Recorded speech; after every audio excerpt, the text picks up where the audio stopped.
गुरुर्ब्रह्मा गुरुर्विष्णुः गुरुर्देवो महेश्वरः गुरु साक्षात् परं ब्रह्म तस्मै श्री गुरवे नमः तस्मै श्री गुरवे नमः तस्मै श्री गुरवे नमः. I did not open the English book. I had to open that one also. कहाँ गया इंग्लिश वाला? Dnyaneshwari Dnyaneshwari Dnyaneshwari.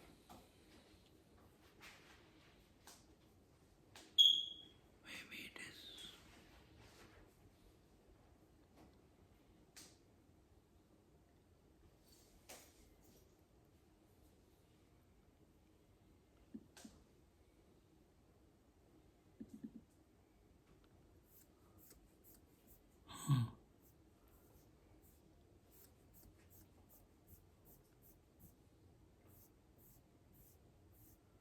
Just one moment, we'll start. We are in the second chapter of the Bhagavad Gita and we are looking at the Sankhya Yoga. And here, what we have seen is Arjuna has recapitulated all his doubts and all his wrong decisions all over again in front of the Lord. And again, he says that it is better for me to die rather than kill my own nears and dears. And in the sixth verse, he says, I do not know which is better for me to conquer them or they conquer us. And after killing them, whom will I live for? And even though I don't feel like killing, but they are standing there waiting to kill me, kill all of us. And in this way, it was told, and having concluded this, we were looking at the verse, Klaibhyam Asma Gama Partha Naitatva Yupapadete. What is that?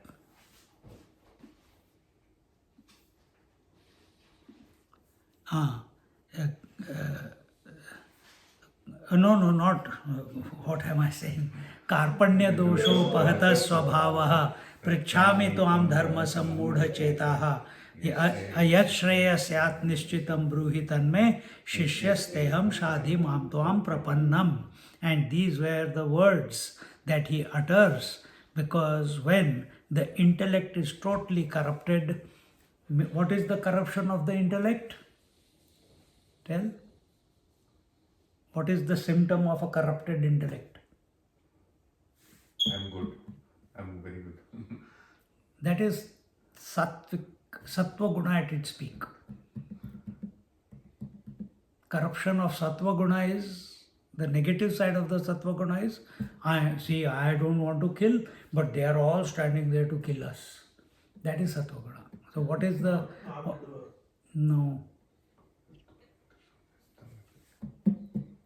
You can also, those who are on the screen, virtual ghosts, you can also contribute. Swamiji, can't be able to think properly. Huh? Can't be able to think properly. Not able to think properly. Huh? Okay, yes. Delusion? Very, no, what she says is correct. Thinking properly means what? I'm asking those who answered just now. Unable. In the right and which is correct, which is not correct. Correct. So, corruption of the intellect results in not knowing what is right and what is wrong in life, because we have taken a upside down view of life like Arjuna has taken. He is not aware of where he is, what time he is, in front of who he is, what are the conditions and circumstances that have brought them there.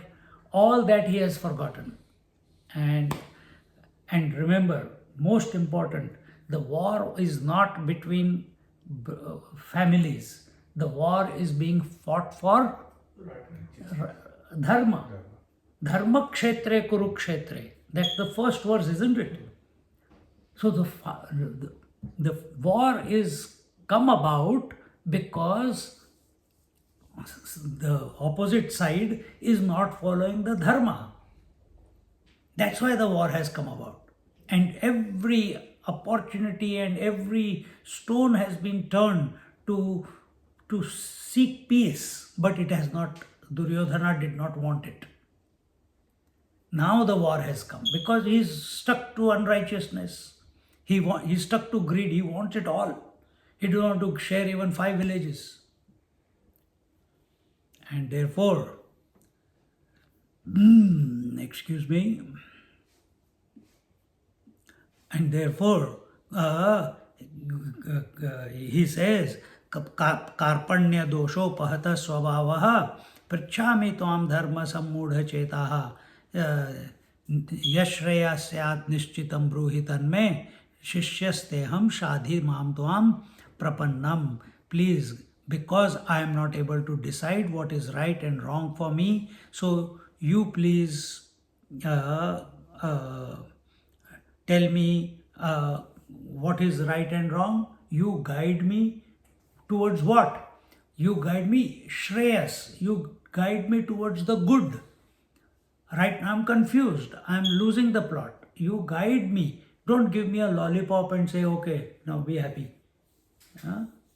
Like someone gets hurt, child gets hurt, we hit the ground and say, oh, it's okay, I scolded the ground. And the child becomes, bewkoof hai. After some time, again he falls. Again she does something. Sometimes it's ant, sometimes it's a rat, sometimes it's the earth, sometimes it's the brick, sometimes she'll keep blaming something else. So don't give me a lollipop. Tell me what is for my bestest good.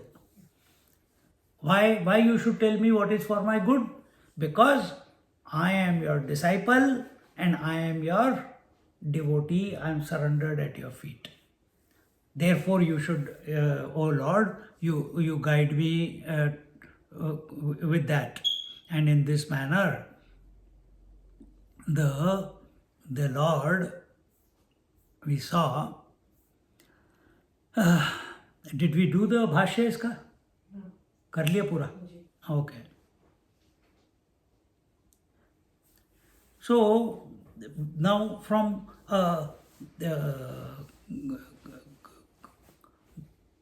here we see that Arjuna's psychological derangement has come about now. When you don't know why are you here, Swamiji, I don't know. Get out from here then. Why are you here? For someone will say, oh, because Samhita will give some prasad after, that's why I'm here. Like we used to go to the temple not for God, for the prasad. Why are you here? Oh, because I can't handle the environment at home, so I am here. Like we used to have Sanskrit. One day, I put an email out and almost 26 people came. I don't know, you were there at that, no, not in that group. 26 people came. And I said, why have you come to the Sanskrit? And everyone, no, we want to learn Sanskrit. I said, forget it. Before you answer all the questions that why we have come, you will keep saying ditto, ditto, ditto.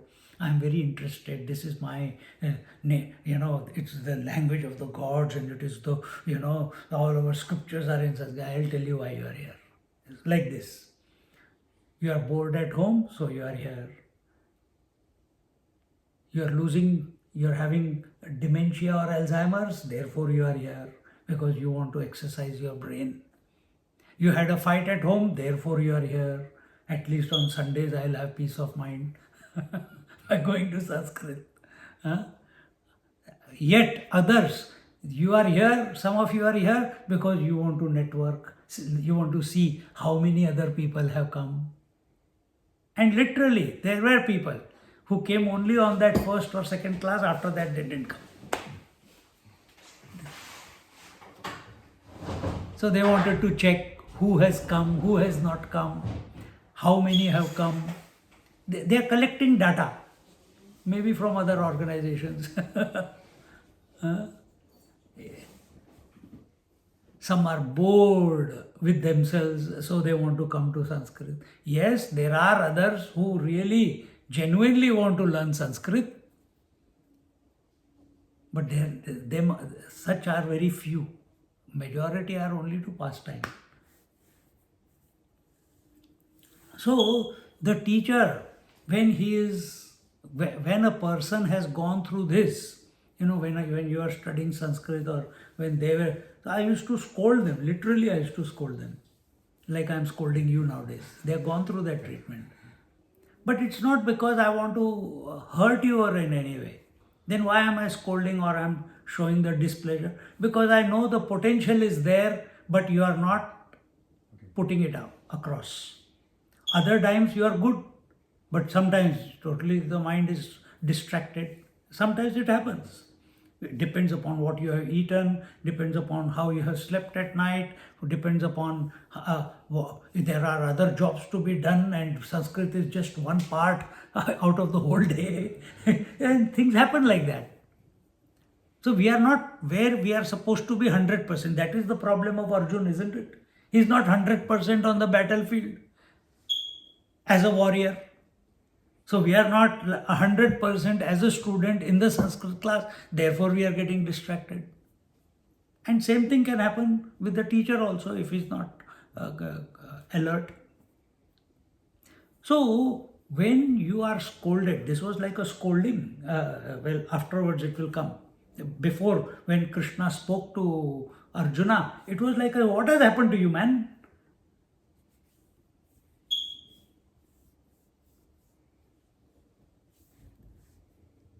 Where are we?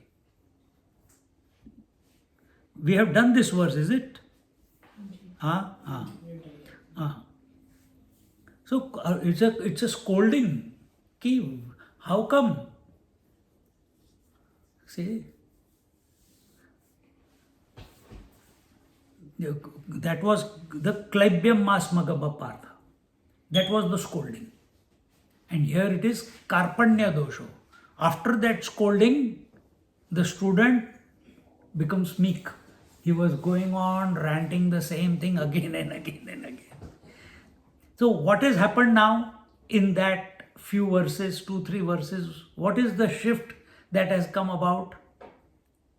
The student, when scolded by the teacher or by Bhagwan, recognized that he is going wrong somewhere in his approach. And when he assessed, because of that shock treatment of calling him a klibber, a hermaphrodite, that shook him, and then he started thinking, and he said, yeah, man, I don't know what am I doing. Why am I thinking like this? So the teacher scolds to remove the faults in you so that you can gain clarity in any situation. See? It's not to put you down. It is so that you can gain clarity of vision. So that you come to that point where again what is right and what is wrong is very clear. And this is the reason that the teacher had scolded, and now here the teacher wants to remove the faults of the disciple, and every teacher, you may, people may, those who are watching me when I am teaching you guys, maybe they are watching her also, I don't know, you scold them or not. But when why you have to speak like, why you have to scold them? They are grown up, they are elder to you sometimes. Some of them are elders. Now they have all left, those who are elder, but they are grown ups. Why are you scolding them?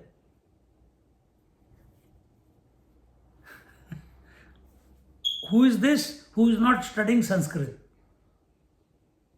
It is going on in their mind. Why Swamiji always picks on Nagaraj?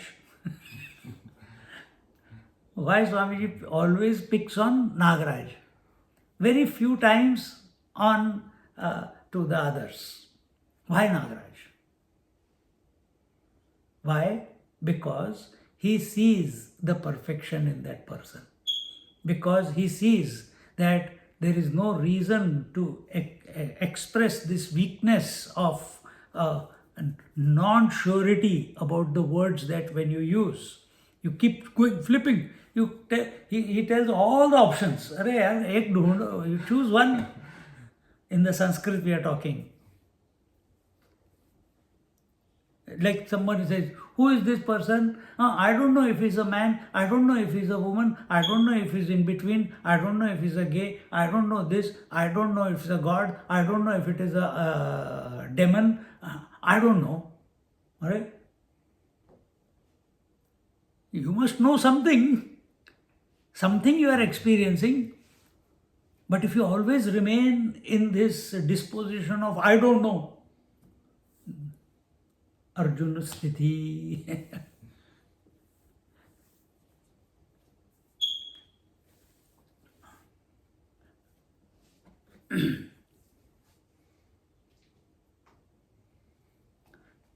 The teacher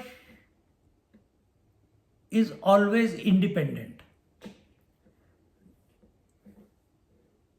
Independent in what? Independent in his thinking.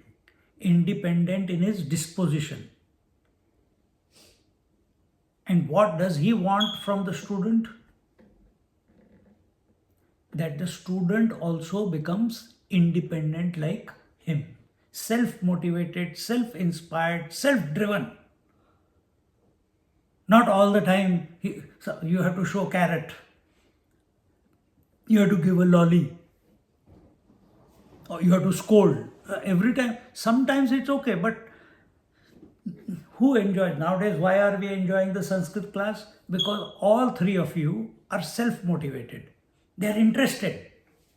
So my half the battle is over. I don't have to inspire anyone. They are self-inspired. They want to dive deep into it. Half the challenge is over. When such a mindset comes in front of you, it's very easy to teach that person. It's very easy to mold that person. Because you teach, like Arjuna, the teacher used to teach, but Arjuna used to remain awake till night and keep practicing shooting the arrows till he became perfect. And that got the attention of the teacher. And he saw that the dedication and the discipline without worrying about sleep, food, anything.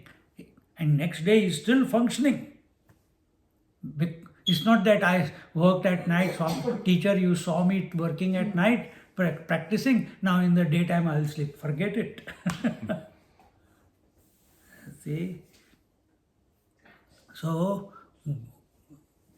we in our life, we must not become a creeper. We must be self-standing.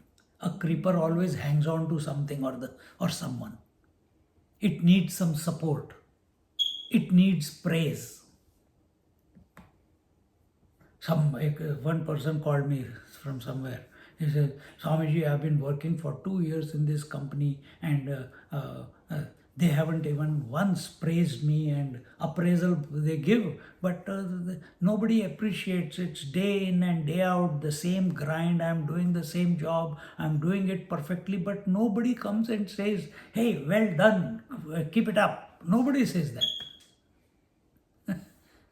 I say, maybe they see you as self-motivated. Why do you need someone else to come and tell you that you are good? Don't you know whether you are good or not? This point, we must come to that disposition within ourselves. Never seek validation from outside, from anyone, including God. You validate him if you want.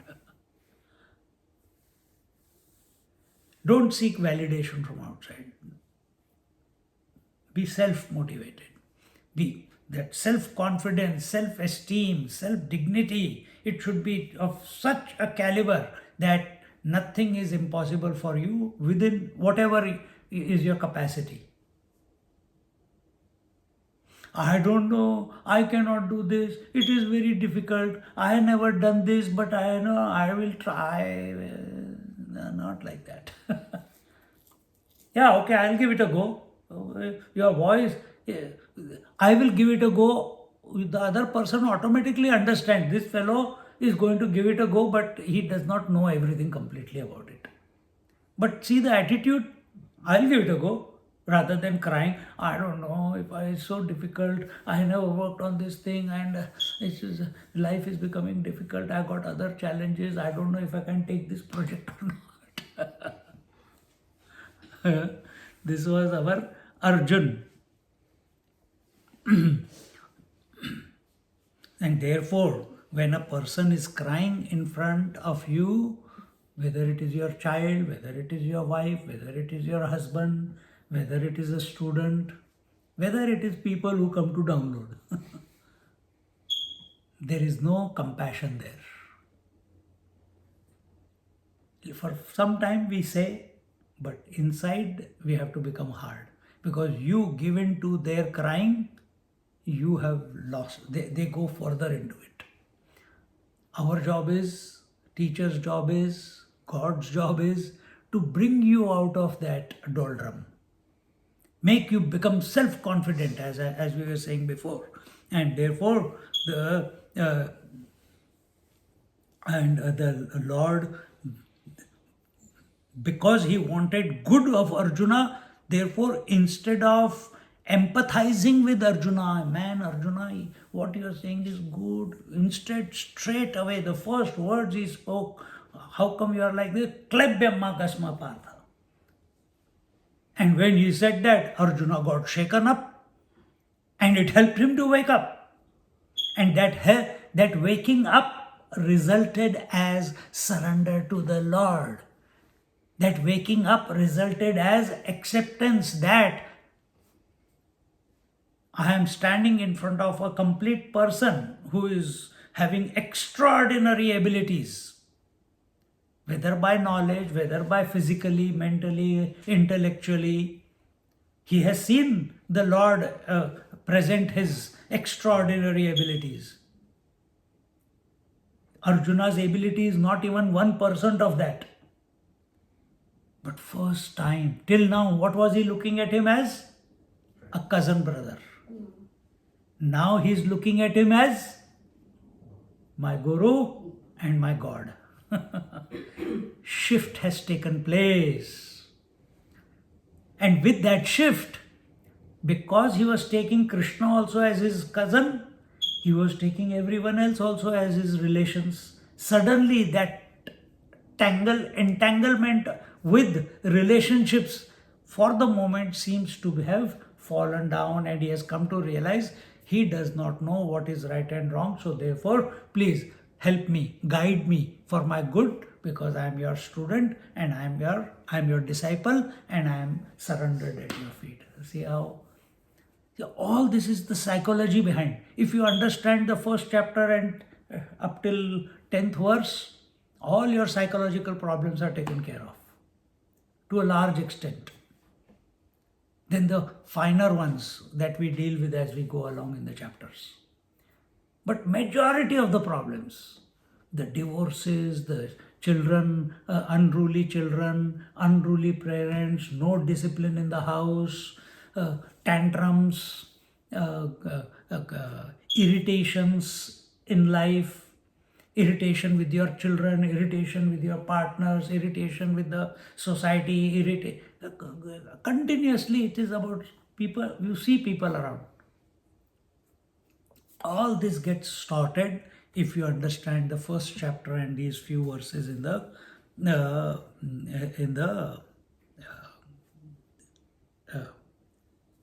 second chapter.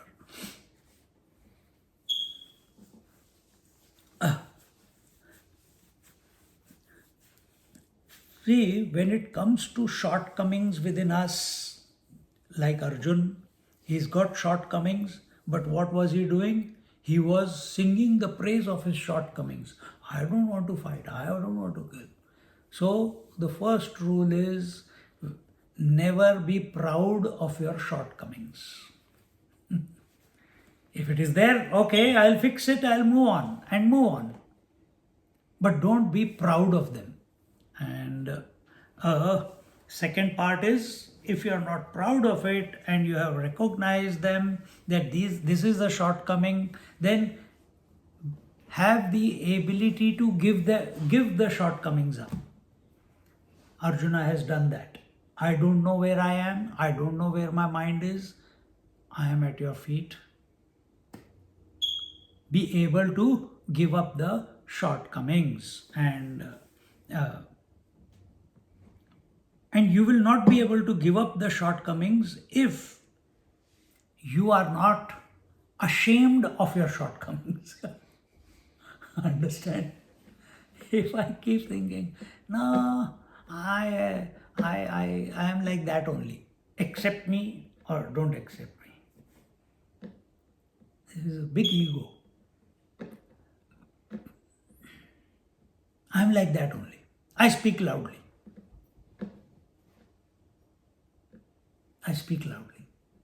Why? No awareness of what the people around.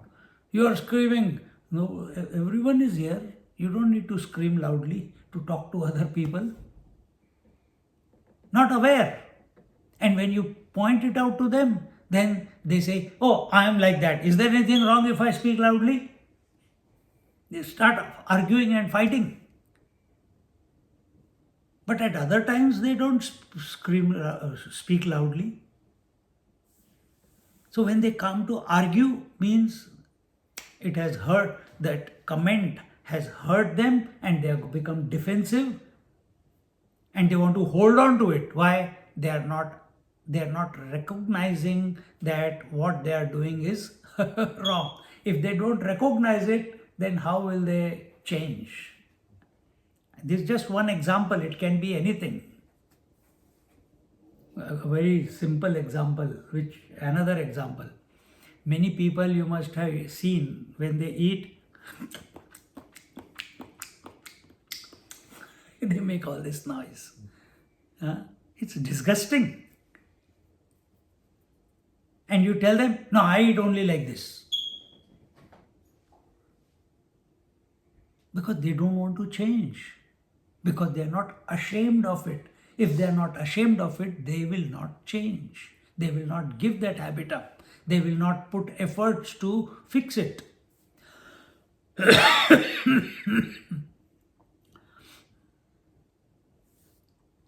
So, who is a kripana? Karpanya dosho. Who is a kripana? He who lives in this world without recognizing that he is essentially the self is a kripana. We are not just talking from Arjuna point of view. Take it in general. When you live in the ignorance of the self, taking what you see, hear, touch, feel, taste, taking the waking experience, dream experience and sleep experience as the real, never even once shifting your attention to the Atmic principle, you are a Kripana. You are confused. You are under delusion. Your intellect is corrupted.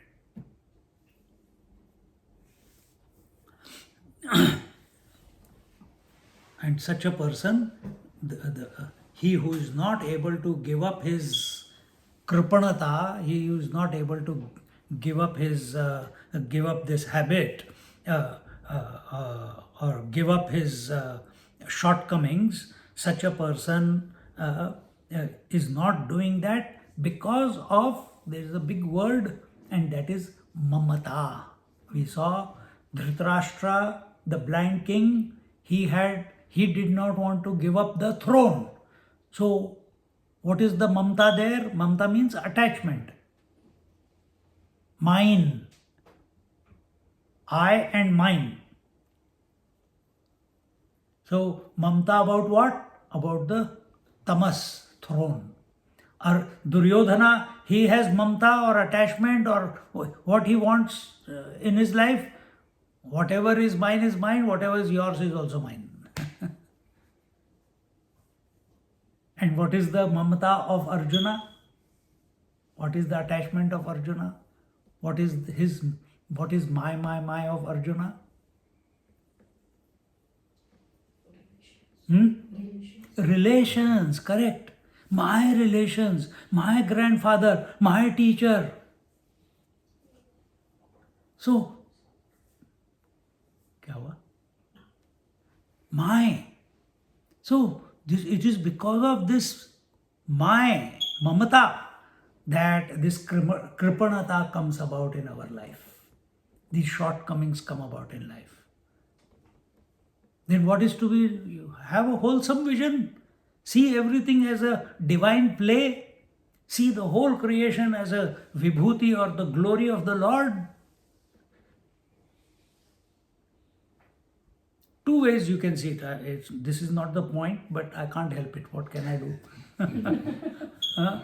Two ways you can see it. One is, this whole creation is like a dream. It appears, but actually is not there. Because in the dream also you see a creation. When you wake up, do you remember what the dream, what wife, what children, what body you had in the dream? No. Do you go back to the same family? No. Exactly the same way is like in the waking also. Nothing is real. This is one way. Therefore, Shankaracharya prompts us, neti neti. I am not this, I am not that, I am not that, I am not that. And eventually when you have removed everything that is created in the creation, stays in the creation and gets dissolved afterwards, give zero value to it. Including breath, including waking, dream and deep sleep. They also appear, they also stay, they also go away. And when everything has systematically, wherever your attention is, from there you start and come inside. And as you keep giving up, then there is nothing more to give up. But you're still there. When there is nothing to give up and you are still there, looking, what else can I give up? There's nothing there. That's the state of realization. That is, you come to, if you don't seek what I can more give up, because it's already, mind is empty. There's nothing more to give up. Eventually it will lead to abundance. And the second way is that everything and everyone, you see it as the glory of the Lord or the vibhuti of the Lord. This way you become, and this can be only possible, that you can see the whole thing as the glory of the Lord only if you give zero value to everything. Only then it is possible. See? And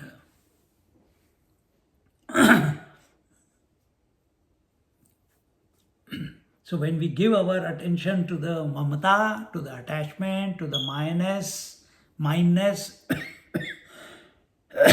our our nature is what? Our nature is Satchidanand Swarup.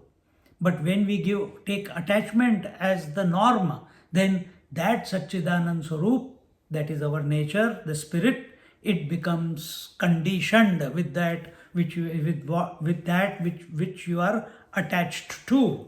Now you forget that you are the man, and you start, I am a husband, I am a parent, I am a son, I am an employee, and you have forgotten that you are a man. Exactly the same way, we have forgotten that we are the infinite reality. And what are we going on doing the japa? I am the body, I am the waker, I am the dreamer, I am the sleeper. Life is very difficult. Why this has to happen? Why that had to happen? Why all difficulties come to me only? And we keep going on in that rut. We have to come out of it. And when he says, Karpanya dosho pahata swabhavaha prachami tam dharma sammudha chetaha. Dharma sammudha chetaha. The one who does not know what is right and wrong. No clarity. And and Arjun says here that I am dharma sammudha. I am thinking about the dharma in the wrong way. Arguments he is giving right, but it is not at the right place at the right time. And therefore, he says, sammudha chetaha, that my mind is coming to wrong conclusions and wrong decisions, and taking wrong conclusions as right is dharma sammudha chetaha. Taking wrong conclusions as right. I eat like this. What can you do? There is freedom. I don't have to follow the crowd. I eat that way. Kar lo. Everyone leaves you, and then you worry, why nobody wants to sit with me when I'm eating? Or when I start speaking, why everyone leaves the room? होता है ना? So in this way, so we have not understood, even though we want to practice our dharma correctly, but the moment I am unable to decide what is my dharma at the moment, and here Arjuna's case is kill the nears and dears or not. Therefore, our dharma is only decided when we are clear about our position where life has kept us at the moment. What is that moment? Right now.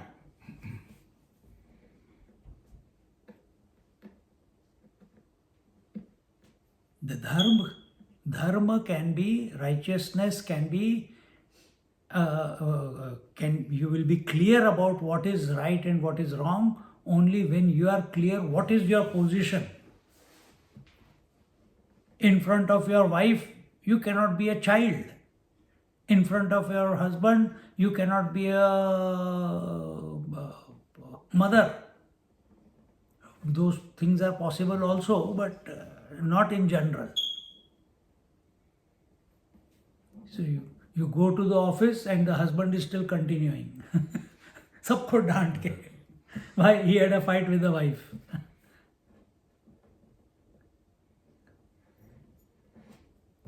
So be very clear of what our position is.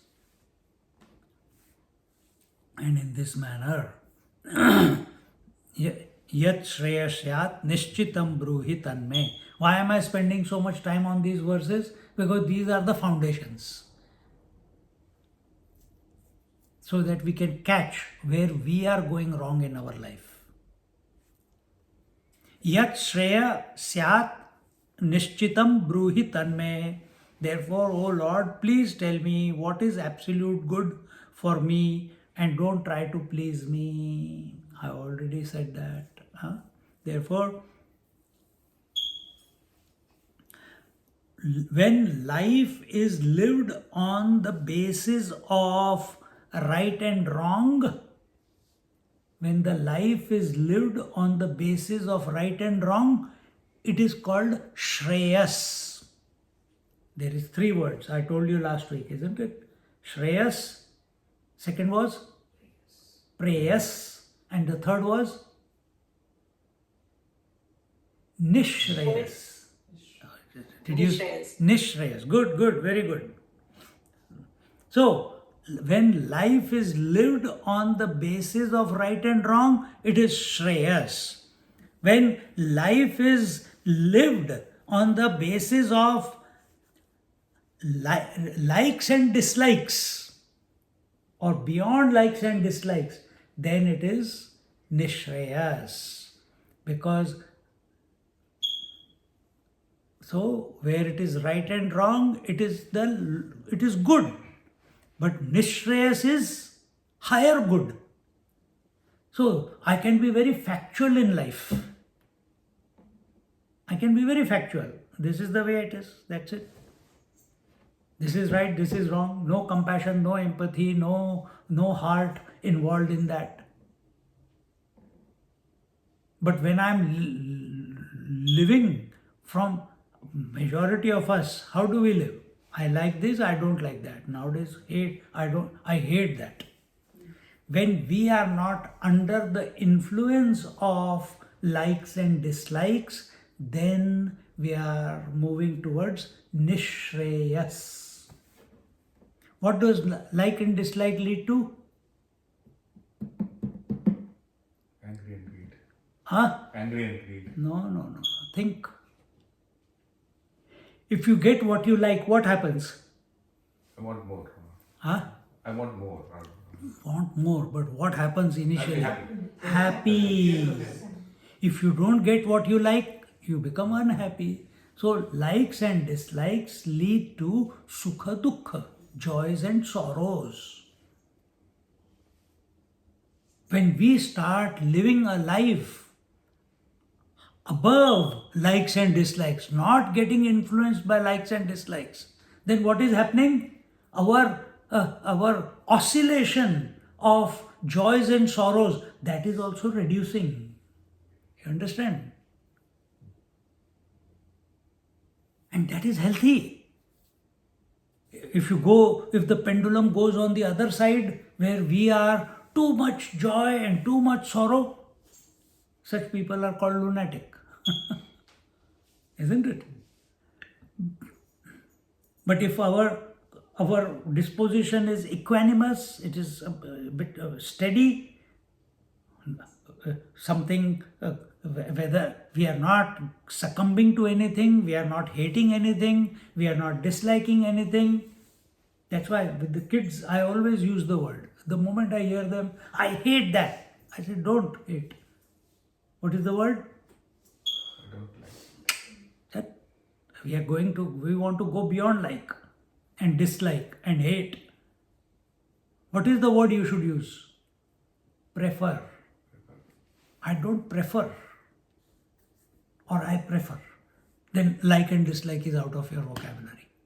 Then the emotional impact that word called like or hatred that it has on your mind, that impact is not there because prefer. See, some kid is there here in Melbourne. I can't remember which kid. When he was young or she was young, that time I told her. And now one day she said, Swamiji, one thing I have caught since they came to Bhagavatam or somewhere. And what is that? You told us, don't live at likes and dislike level. Instead of saying I like, I hate, I dislike, you use prefer. And I have put that into practice from that time. Now she's grown up. Big difference. You also do that. Then slowly prefer means you are not taking a very strong stand for this or that. It's a preference. And preference can, when I know something, I am better, I am more relaxed, I am more at peace, my preferences might change. In the end, whether it is, I want to go beyond likes and dislikes. But first I have to reduce the impact of like and dislike. And in this way,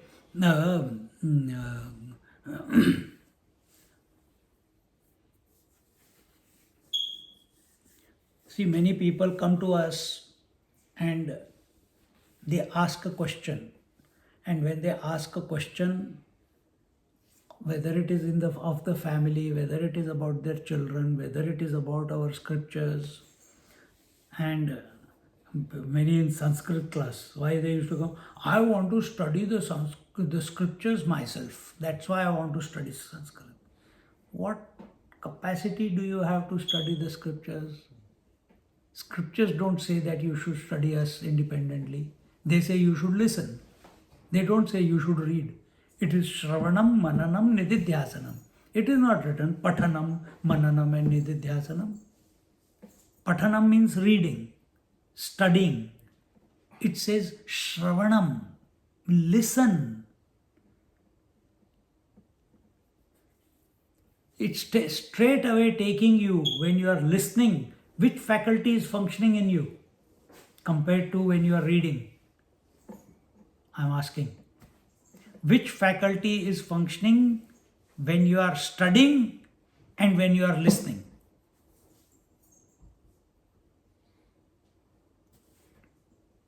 When you're studying, your mind functions, or then it becomes crossified. When you're listening, your ear functions to hear each and every word so that you recognize. We're talking about body level or we're talking Close, about close. So when you are studying, our eyes are reading. The vision is the expression of the fire element. Isn't it? Yes. Correct? Yes. Listening, hearing, the ears are expression of which element? Yeah. Sound. Sound is the expression of which element? Space, not air. So which is subtler? Space or fire? Space. So straight away the teacher, the scriptures have taken us to the foundation of all the elements. Out of space, the air, fire, water, earth have come. So it's taking you straight there. Nowhere in between.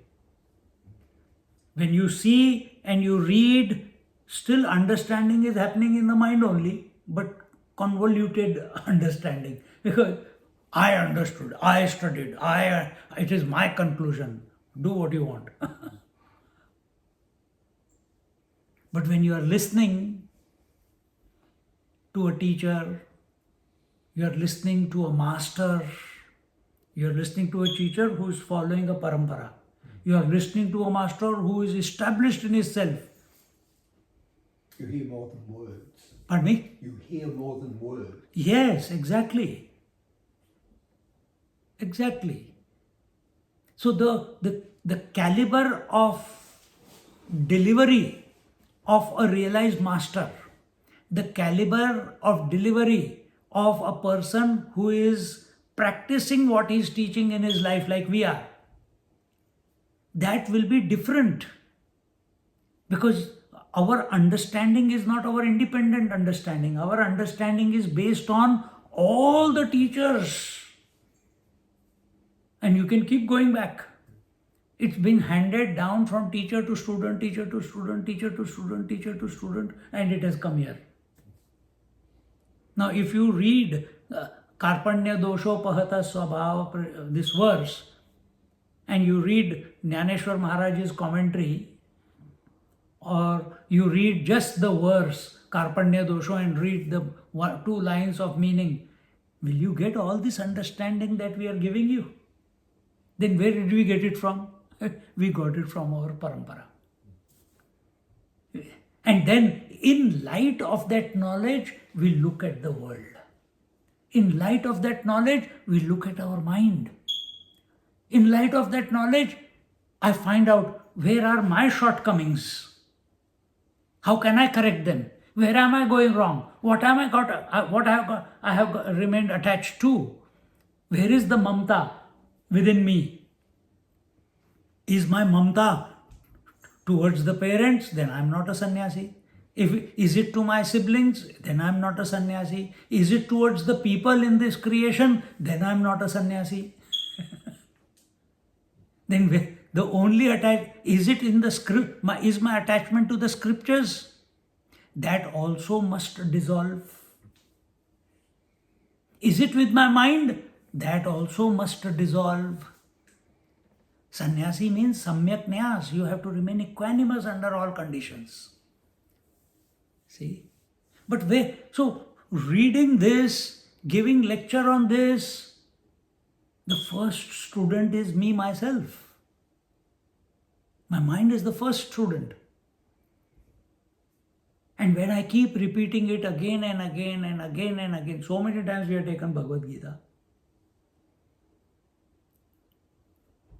And if I am not changing, if I am not being alert, if I am not overcoming my shortcomings, if I am not surrendering to the Lord, if I am not ready to change myself by being the disciple of the divine, which is within, or the Lord, then what can I teach others?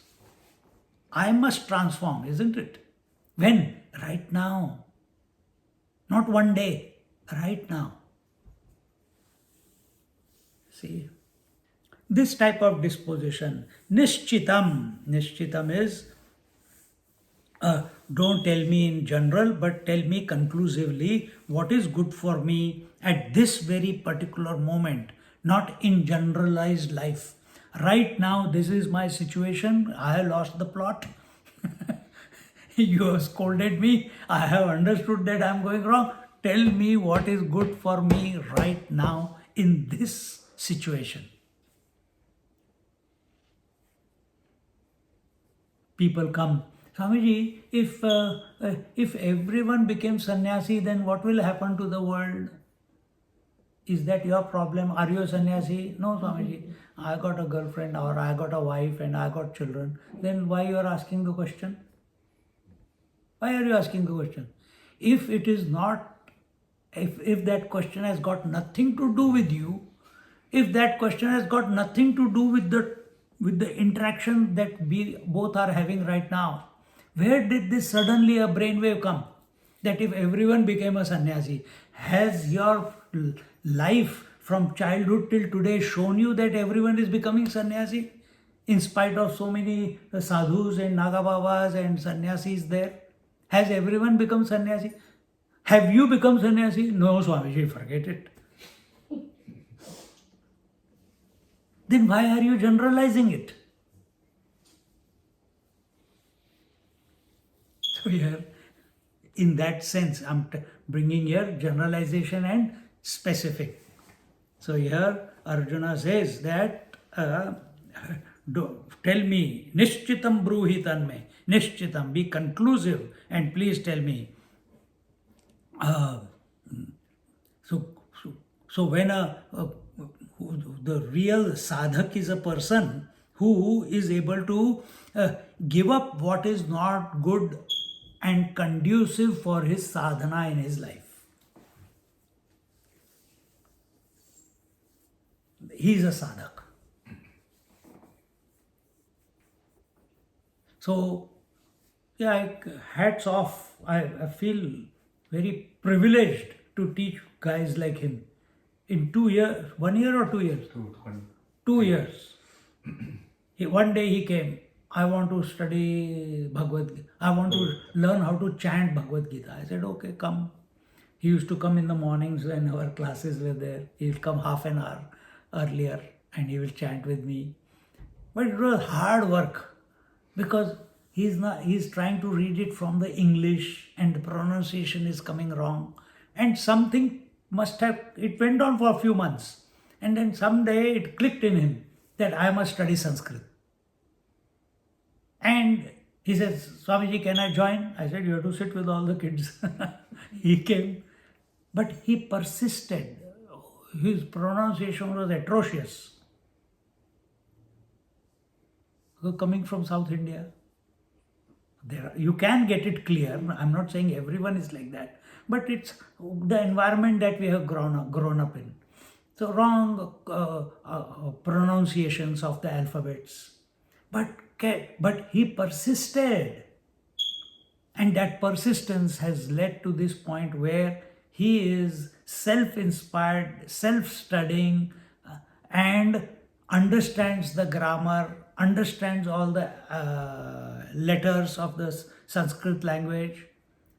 Still few things are there which need to be refined, but in general, great improvement. So the teacher also gets inspired when you get such a student.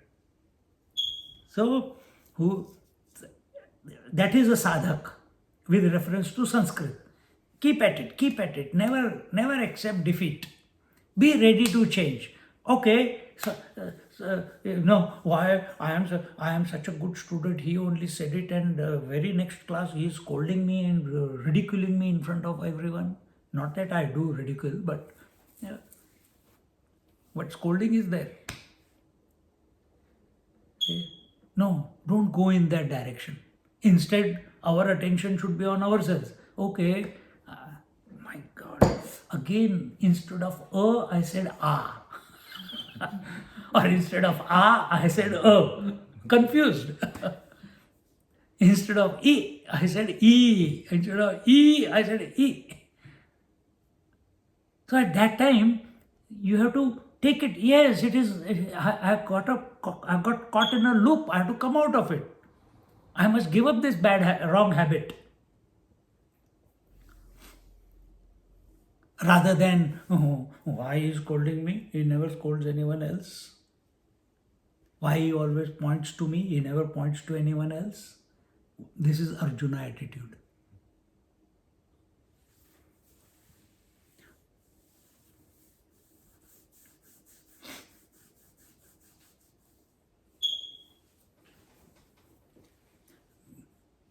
Arjuna is a military guy. So he wants clear instructions. He doesn't want any ambiguity in instructions. So when he says, Nishchitam bruhi, tell me clearly, Nishchitam, conclusively, and tell me in such a manner that there is no ambiguity left when I hear your words, O Lord. When a command is given by the captain or the major or the brigadier, everyone is clear what is to be done, isn't it? No doubt. Can you please repeat? I didn't hear. No, I don't feel like doing that. It is given in such a way that there is absolute clarity. And that training is such in military, in armed forces. You are not allowed to think. You have to follow orders. Arjuna is a military man. He is good at giving orders and following orders. And right now he is in a position where he's recognized his shortcoming and he wants to be given order and be told in such a manner that there is no confusion left in his mind. They were so wonderful. So when we speak, our speech should be so clear, crystal, that the other person who's listening is without any doubt about what he's hearing. This ability will come if you are clear yourself. If your mind is not knowing what is right and wrong, then your speech will also be the same. For example, if sometimes I use some Hindi word or Sanskrit word and at that very moment I can't find the corresponding English word.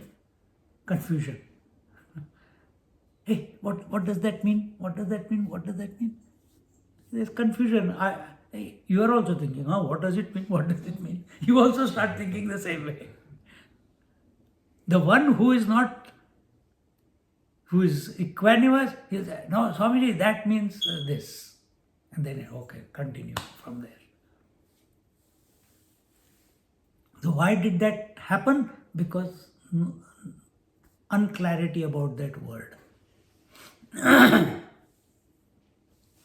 So we must not live our life making general statements. We must be very specific in our communication. I get very cheesed off sometimes. I try not to. I tell someone, Acha, I have brought the vegetables. Acha, you brought the vegetables? Just now I told I bought the vegetables. We are all getting. I don't do that to anyone, but elderlies, they do it. And in some families it is a habit. They see, they know that I have gone for a class and I come back from the class. Acha, you come back from the class, then why will I come here? I come back from the class only, no? It's not specific. Why you have to say it then? If you observe it, then keep quiet. Shishyas, कहाँ से आया? फिर और कहाँ से आएंगे?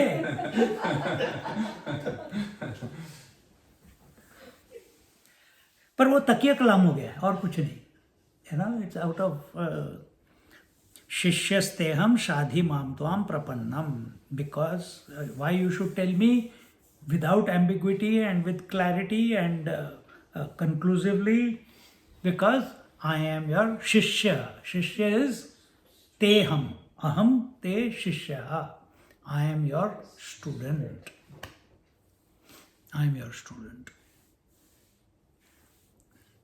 The difference between a devotee and a student is what? A disciple. What is the difference between a devotee and a disciple? The disciple is ready to change as per the instructions of the teacher. Devotee, the God has to change as per the demands of the devotee.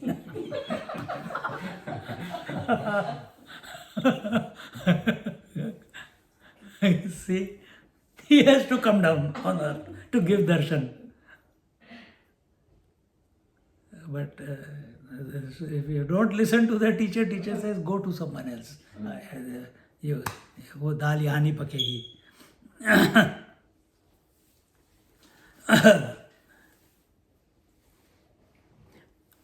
See, we are doing this Prashna Upanishad, and in the Prashna Upanishad that is going on Wednesdays, and there 6 students approach Rishi Pippalad. And they say, we have, and these 6 seekers, they are married, they have children, they have observed life, and they have come to certain conclusions, but they are not finding the happiness, they are not able to abide in the truth. So they come to Pippalad, Rishi Pippalad. Pippalad says, yes, good, you have come, but I don't know if I can teach you what you want to know. But we'll think about that, what you want to ask and what, if I know or not, that we'll think about later. But now that you have come, my requirement is that you have to live with me for 1 year. And you have to, if I tell you to sweep, you have to sweep. If I tell you to cook, you have to cook. If I tell you to go and beg, you have to beg. If I tell you to farm, you have to farm. If I tell you, if it is clean and I ask you to clean again, you have to clean again. No questions. You have to completely surrender yourself to the dictates of the teacher. And then, when you have lived like this for 1 year, then I will assess whether you are up to the mark or not. And if you are not up to the mark, then 1 more year. And if you are up to the mark, then you may ask question, because that's why they were here. Then you may ask question, but there is no guarantee that I will give you the answer. If I want to, if the answer is known, it is up to me whether to give or not to give. Ready for this deal? Then you can come and stay. And all the 6 students live with the Rishi Pippalad for 1 year. And then he is very happy with all the 6 students. And he says, ask the questions, and he is answering. Now we are in the 4th question. 4th student, 6 students, 4th student is asking question now. And we want in the heater and cooler and a sofa and everything, we want to be in all our comforts. We are studying our scriptures. See, the requirement to study the scriptures, the requirement to get the right answer out of a teacher, you have to get in tune with the teacher first. A soldier, why is in tune with his superior? Because he doesn't question the authority. He's not given the freedom to question the authority. So he's in tune with the teacher, the commander says something, immediately cut. They know what to do next. Because they have done the drill so many times. When we were in the ashram, many people, we were about 64 of us. Only 27 passed out from the ashram in our course. I told you this example before.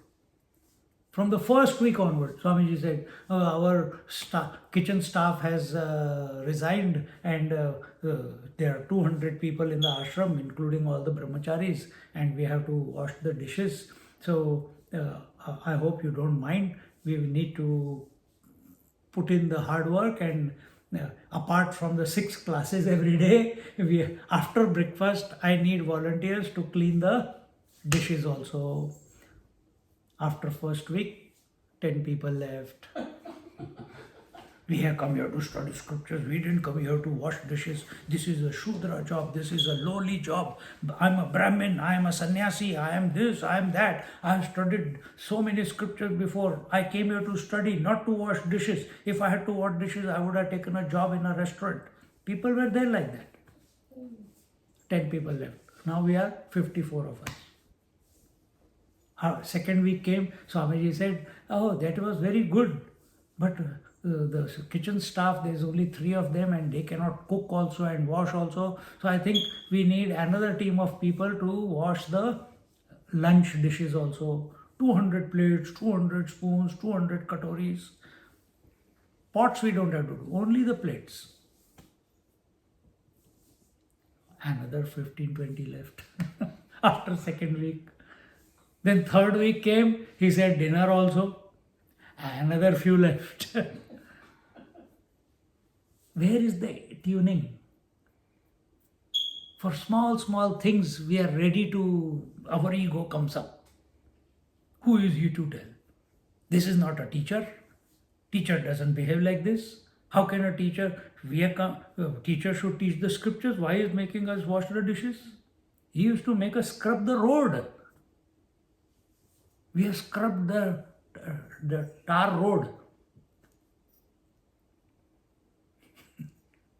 Hard taskmaster. See? So that tuning has to be perfect. When the tuning is perfect, then the music from the sitar or guitar comes out. If it is too tight and you play, the string will break. If it is too loose, there is no music in it. So the teacher knows how much to be strict, where to relax, where to be strict, where to relax, and he is molding you. But your molding is directly proportional to your surrender to the teacher. Otherwise, it's not possible. No, but self is independent, self is self-revealing. Why do I need a teacher to reveal the self? Argument तो कोई भी कर सकता है. Why do you need it? Then go do it yourself. How does it matter? Teacher doesn't need anyone. So teacher is independent. He is not dependent. Student is dependent. Student is confused. Student has no clarity. He does not know what sadhana he should practice. The student does not have the clarity of how to think so that he is happy permanently. And slowly, gently, harshly, this teacher molds that student if he is available. Only if he is available. See?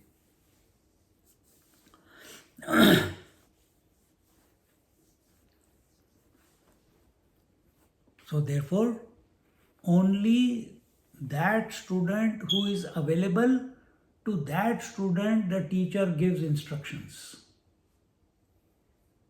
When we are in the ashram, goes back there. I was the go-to person. Any problem, isko bol do. He has direct access to the lion. He can enter the cave without any problem. He can go.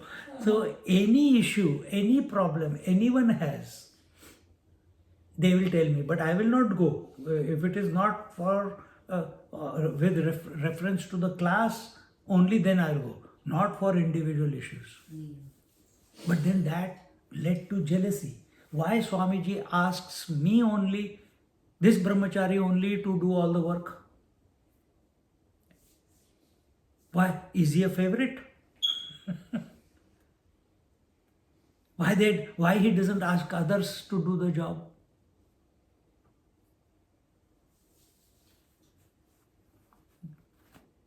Then when they started talking like this, then one day I said, yeah man, why he gives all the job to me? Doesn't he see that I get tired? I have to also attend 6 classes, I have to and do extra work. So you take the job. He should give you also the job. So I started doubting. It can happen. I started doubting, yeah, he doesn't see that I am getting exhausted. These students, others, but they were jealous. And then you start undermining your own performance when you go in that direction, in that thinking. What the teacher was doing was molding you.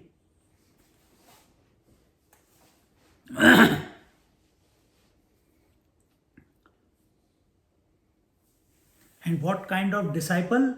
The disciple is prapanna. Prapanna disciple.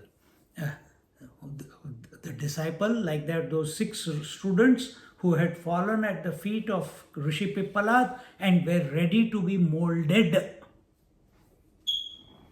Ready to be molded. Are we ready to be molded? I was in someone's house in some city, and the discussion was going on, and their late marriage. The husband is 58 and the wife is another late kid. Now the daughter is maybe 15 years old, but the man is getting old and the kid is 15 years old, and he's finding everything so tiresome. But the 15-year-old, dad, come, let's go here, dad, let's do this, lad, let's do that, only child. And we were and then on top of that, husband and wife continuously, and I have to stay in that house. They're fighting, arguing, no discussions. And so one day, the wife was talking to me, and he was listening. He was washing the clothes and machine. He has to touch the machine. So he was washing the machine, but he was overhearing what we were talking.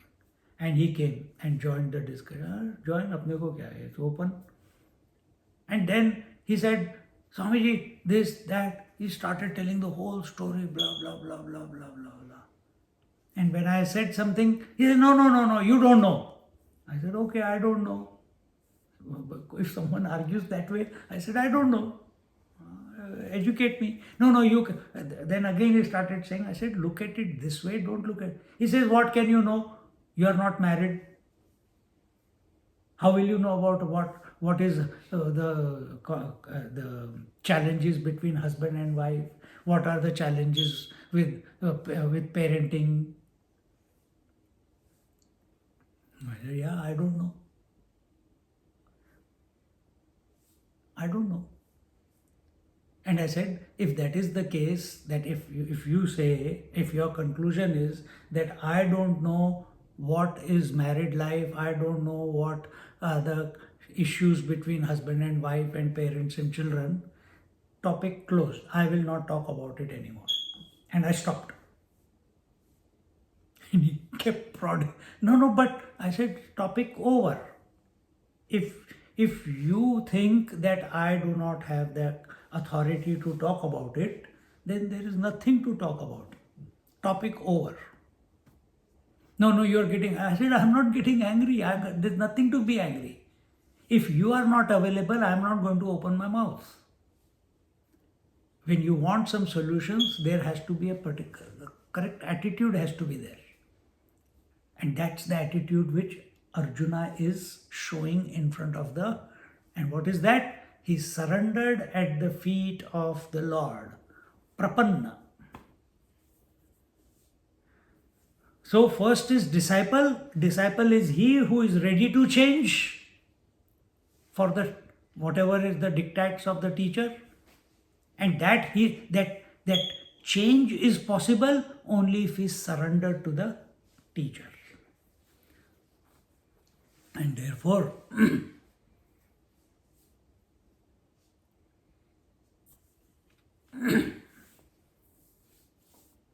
so now in the 8th verse, let's read. And what is this in the 8th verse?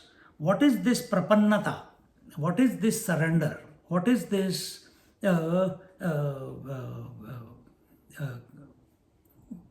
this attitude of surrender to the feet of the Lord? And you don't surrender to the bottom of the feet of the Lord. You always touch the top part of the feet of the Lord. And this is now explained in the next verse. Nahi prapashyami mamapanudyad. Nahi prapashyami mamapanudyad. क्या है? यच्छोकमुच्छोषणमिन्द्रियाणाम् यच्छोषकमुच्छोषणेन्द्रियाणाम् अवाप्य भूमावसपत्नमृद्धम् अवाप्य भूमावसपत्नमृद्धम् राज्यं सुराणामपि चाधिपत्यम् राज्यं सुराणामपि चाधिपत्यम्. Together, nahi prapashyami mamapanudyad yacchokamuच्छोषणमिन्द्रियाणाम् avapya bhumavasapatnamruddham rajyam suranamapi chadhipatyam. He says,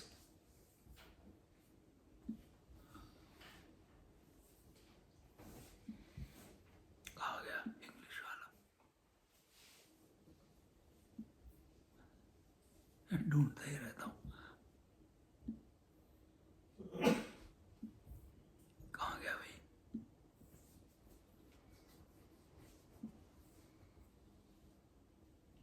हाँ ये रहा, reduced it. In the 8th verse he says, indeed I see nothing that might dispel this sorrow that dries up my senses. Even if I were to obtain the kingdom of earth, unrivaled and rich, or even the overlordship of gods,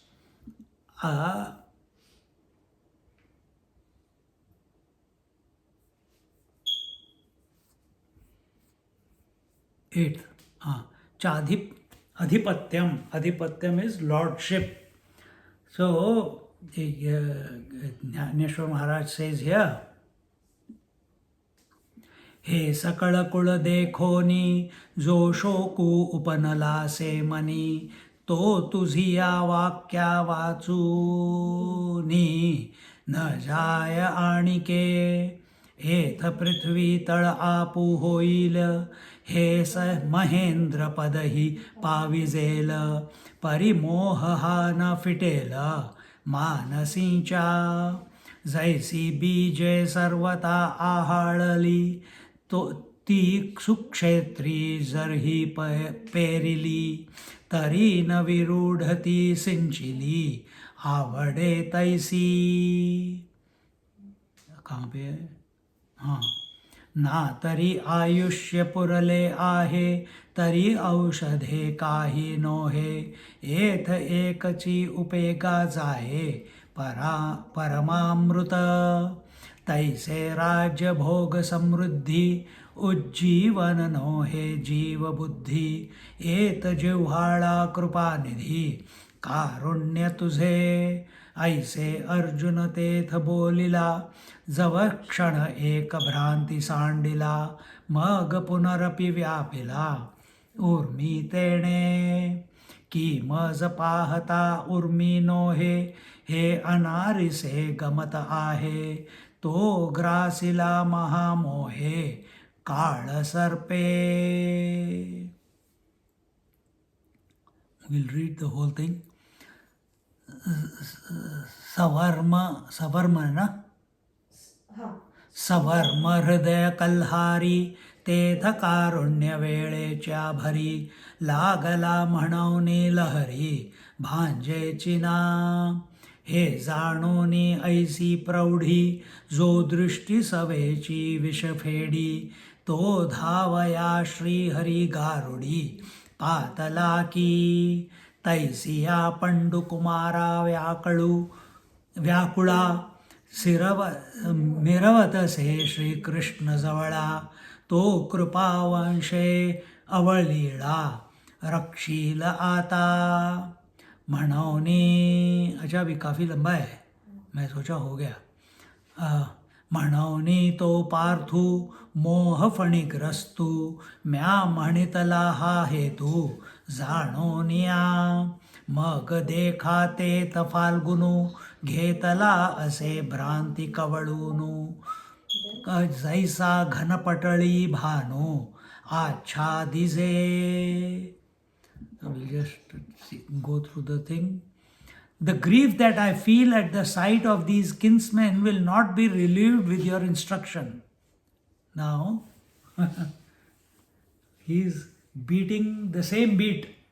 वो beating the retreat होता है ना India में, beating the retreat. He's gone retreated back to the same thinking that the grief that I feel at the sight of these kinsmen will not be relieved without your instruction. That I am still feeling the grief. Until and unless you don't guide me, it is not going to leave my mind. My mind is not going to stop grieving. Even if I were to gain the world or the abode of Indra, this delusive pity of mine will not abate. Now one thing is recognized. What is that? This pity is delusive. That it is not real. But क्या करें? We have understood that we are the Atma. But what do I do with the... I feel I am the body. I feel I am the father, mother, daughter, sister. I feel that I have... the thoughts of my children keep coming in my mind. What do I do? When I come to the satsang, it's very clear I am the Atma. The moment I leave the satsang, then I am very clear I am the mother, daughter, father, etc. That I am the body. This is very clear. If the hunger comes, I have to think I am the body. What do I do? That time if I can't think that I am the Atma. This is everyone's condition. This is the condition. That condition accentuated is Arjuna's problem. And sometimes it happens to us also. And then fighting happens between husband and wife. You don't understand me. And he says, you don't understand me. How can both understand? We have not understood our mind and we want to understand the other person's mind. Impossible. Even if I were to, just as a roasted seed planted in a fertile soil will not grow even when watered properly, or even as medicine is of no use to a person whose days are numbered, but nothing but nectar can help him, so neither royal pleasures nor prosperity can enliven my mind, but only, O merciful Lord, your affection will sustain me. He is not wanting realization. He wants, because now, first time, he has kept the Lord at a high esteem.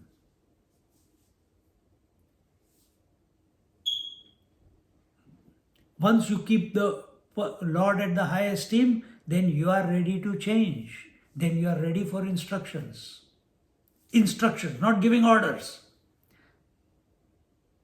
So what is the rule? Keep your wife at a high esteem. Serve her. Keep the husband at a high esteem. Serve him.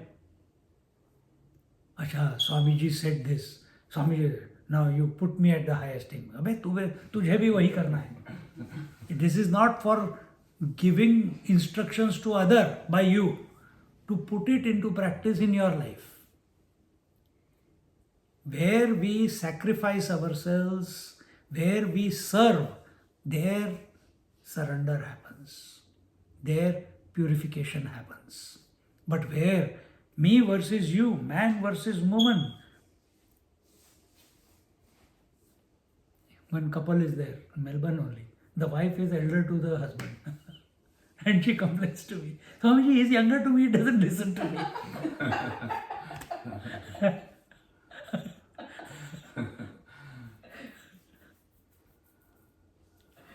Or nowadays marriage is everything 50-50. I wash, you cook. You cook, I wash. If I wash the clothes, you put them out for drying. Then I'll bring them in, but you iron. This is not life. This is a recipe for disaster. Even money they share 50-50. But this is a recipe for disaster. Growth will only happen, clarity will only happen, purification will only happen when we have completely sacrificed ourselves at some altar. And that altar is not only the self within, not only the Lord within, but this whole creation is also the vibhuti, the glory of that Lord. So whatever, wherever life has placed you, you surrender to that situation. You surrender to that situation. You surrender to these words. See, the transformation doesn't take long. Has to. Because you are ready to change.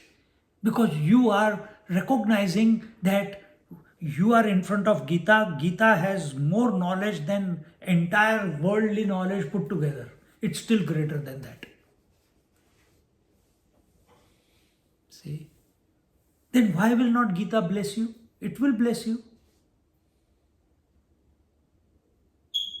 That 12-year-old boy who is giving the commentary, Dnyaneshwari Maharaj, everyone calls him Dnyaneshwari Mauli, meaning Mother Dnyaneshwari.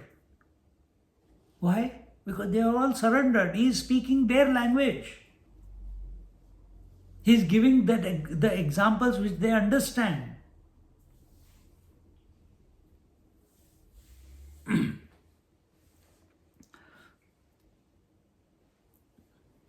But nothing but nectar can help him, only the nectarine words of the Lord, nothing but grace of the Lord can satisfy Arjuna or Arjuna's mind. He says, your affection will sustain me. Jnanadeva says, so said Arjuna as if he was freed from delusion, but instantly, so for one moment of clarity, that only by your words, nectarine words, I will be satisfied. But very next moment when your mind is reeling, for one moment you are absolutely fine. Next moment anger coming out. Oh, should not get angry. But what did you say? Started again. So same, he is going again immediately as if freed from delusion, but instantly he was seized by the sudden impulse of delusion, again not knowing what is right and wrong. On second thought, I feel that this was not a sudden impulse, but that he was bitten by the deadly snake in the form of delusion. Delusion, when there is too much of minus, me and mine, I and I want, then eventually it will lead to delusion. That verse will come in this chapter. Better is to sacrifice wherever life has kept you, do seva wherever life has kept you, and purify. And you do seva or sacrifice without expecting anything in return. But then why are you doing it? Because it's the right thing to do. Because it's the right thing to do. Why are you listening to Bhagavad Gita? Because it's the right thing to do. Why am I speaking Bhagavad Gita on Bhagavad Gita? Because it's the right thing to do. But you have spoken 3-4 times before, still it is the right thing to do. Still it is the right thing to do.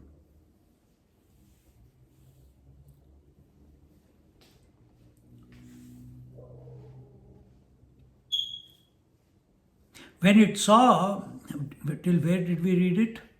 75. 75. Quickly we'll conclude. When it saw that Arjuna's heart was overflowing with pity, it bit him in his vital parts, causing a repeated spasm of grief. In this difficult situation, Lord Krishna, the snake charmer, was there to counteract the poison with his compassionate gaze. As the Lord happened to be close by agitated Arjuna, he will easily protect him in his kindness.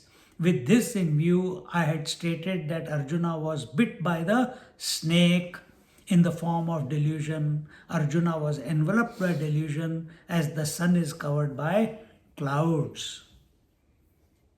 We'll quickly finish this off and then we'll go into its detail next week. तया परितो धनुर्धरु जाहला से दुखे जर्जरु जैसा ग्रीष्म काली गिरिवरु वणवला का मणौनी सहजे सुनीळु कृपामृते सजळु तो वोळला से श्री गोपाळु महामेघू तेत सुदर्शनांची द्युती तेची विद्युल्लता झळकती गंभीर वाचा ते आयती गर्जनेची आता तो उदार कैसा वर्षेल तेने अर्जुना चळू निवेल मग नवी विरूढी फुटेल उन्मेषाची ते कथा आईका मनाची आराणुका ज्ञानदेवो म्हणे देखा nivritti dasu. Even as in summer the mountain is scorched by conflagration, so Arjuna, the supreme archer, had become torn with grief. Therefore Lord Krishna, overflowing with the nectar of pity, turned towards, we will not use the word pity, but let's read what is given. Nectar of pity turned towards him like a blue cloud, with his flashing teeth looking like lightning and his sonorous speech like rumbling thunder. Now hear how that generous cloud Krishna will pour and soothe the mountain Arjuna and produce shoots of wisdom in him. Listen to this story for the solace of your mind. So says Dnyanadeva, disciple of Nivritti. Nivritti is his Guru Maharaj. Because now this we are doing 9th verse. From the 10th verse, Shri Bhagavanu Vacha, the instructions of Bhagavan Krishna, they begin. So what is told here in this verse, we'll go into a little bit more detail in our next class. Om Purnamada Purnamidam Purnat Purnamudachyate पूर्णस्य पूर्णमादाय पूर्णमेवावशिष्यते। ॐ शान्ति शान्ति शान्तिः। हरिः ॐ श्री गुरुभ्यो नमः। हरिः ॐ। Just sit quietly for a moment.